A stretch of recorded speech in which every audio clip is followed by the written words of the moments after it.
बच्चों, let's read the question. Arteries carry oxygenated blood. So यहाँ पे बोला गया कि भाई आर्टरीज तो ऑक्सीजनेटेड ब्लड कैरी करती है. एक्सेप्शन क्या है? Pulmonary artery, cardiac artery, hepatic artery या systematic artery. So let's start with the key concept of the question. So यहाँ पे जो हमारा की कॉन्सेप्ट है वो है अबाउट सर्कुलेटरी सिस्टम. अब सर्कुलेटरी सिस्टम में हमें पता है कि ह्यूमंस के अंदर कौन से टाइप का सर्कुलेशन होता है? क्लोज्ड. और क्लोज है तो इसका मतलब कि हमें ब्लड वेसल्स देखने को मिलती है. सो अब हम बात करेंगे आर्टरीज एंड वेन्स की, क्योंकि ये दो मेजर टाइप के हमें देखने को मिलते हैं.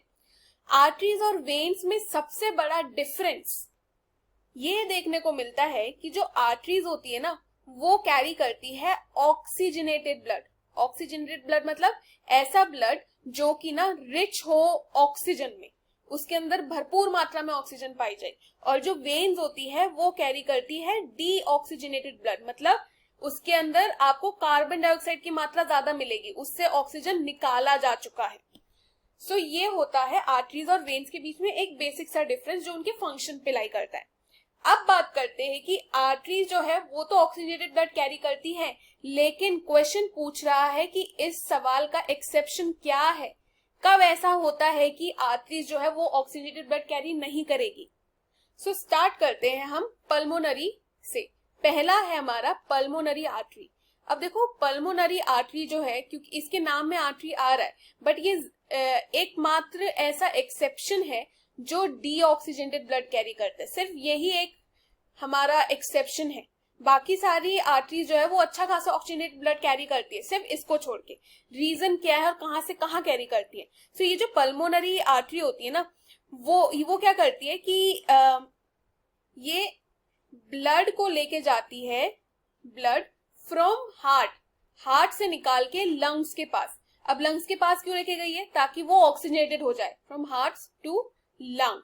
सो ये उसका रीजन होता है कि भाई यहाँ पर आपको पूरी बॉडी में आर्टरीज जहां पे भी वहां पे ऑक्सीजनेटेड ब्लड देखने को मिलेगा, लेकिन एक्सेप्शन क्या है? हमारा पल्मोनरी आर्टरी.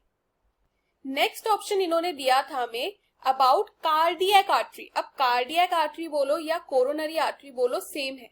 ये कार्डियक आर्टरी क्या करती है, जैसे मैंने बताया था लास्ट ऑप्शन में कि बॉडी की सारी आर्टरी हमेशा ऑक्सीजनेटेड ब्लड कैरी करेगी, only leaving behind pulmonary artery. So ये भी ऑक्सीजनेटेड ब्लड कैरी करती है, सारी आर्टरीज की तरह ये ऑक्सीजनेटेड ब्लड कैरी करती है. और ये ना हार्ट मसल्स को सप्लाई करती है, हार्ट मसल्स को सप्लाई करती है, इसीलिए इसका नाम कोरोनरी आर्टरी भी कहा जाता है. फिर हमें एक और ऑप्शन दिया गया अबाउट हेपेटिक आर्टरी.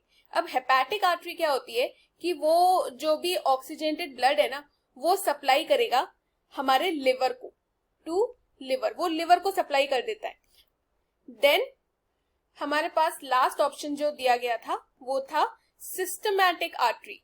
अब सिस्टमैटिक आर्टरी जो होती है वो एक्चुअली में हमेशा ऑक्सीजनेटेड ब्लड कैरी करेगी, और ना ये अपना मतलब ये left side of the heart में पाई जाती है, left side of the heart में पाई जाती है, हमेशा ऑक्सीजनेटेड ब्लड कैरी करेगी. सो हमारा एकमात्र एक्सेप्शन जो है वो हमें पल्मोनरी आर्टरी के केस में देखने को मिलता है. So the correct answer is pulmonary artery option A, क्योंकि यही है जो सिर्फ डीऑक्सीजनेटेड ब्लड कैरी करती है. I hope you have understood it well students. Best of luck.